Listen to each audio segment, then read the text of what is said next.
አንድ ጠንቋይ የሆነ ቄስ ነበር እየሰማችሁ ነው ይህ ካህን እየጠነቆለ ቤተ መቅደስ እየገባ ይቀድስ ነበር እና ህዝቡ ስራውን አወቀበት ስለዚህ አንድ ቀን ስርዓተ ቅዳሴ ተሰይሞ ሊገባ ሲል ህዝቡ ከዚህ በላይ ይበቃናል ቀድሶ ሲወጣ እንገለዋል እንቀጥቀጠናል የጠንቋይነት የማታቅ አንዲት ንጹህ የሆነች ሴት ቅዳሴውን አስቀድሳ ለመቁረብ ገባች ማንንም ማያስቀድሱም እሱ ቤተ መቅደስ ሲገባ ሁሉም ውጪ ነው የሚሆኑት ላለማየት ላለመስማት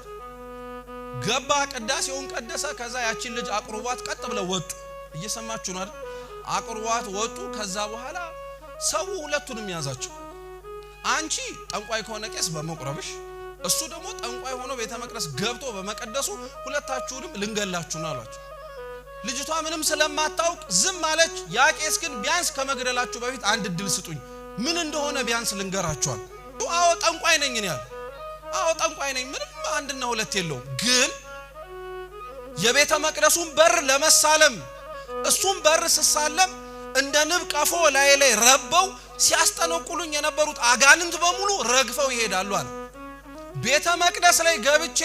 ማንንም ሳያየኝ ወደ ቤተ መቅደሱ ስገባ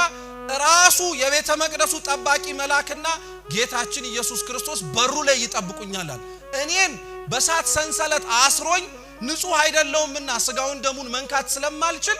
እሱ ራሱ ግን እኔን ሆኖ ቀድሶ አቅርቦ ይወጣል ልክ ሲጨርስ ቅዳሴውን እኔን ፈቶኝ ውጣ ይለኛል አለ ይሰማችሁ ማንንም የረከሰ ሰው የአምላክን ቅዱስ ስጋና ክቡር ደሙን ስለነካ ስጋና ደሙ የሚረክስ እንዳይመስላችሁ ንጹህ የሆነው እግዚአብሔር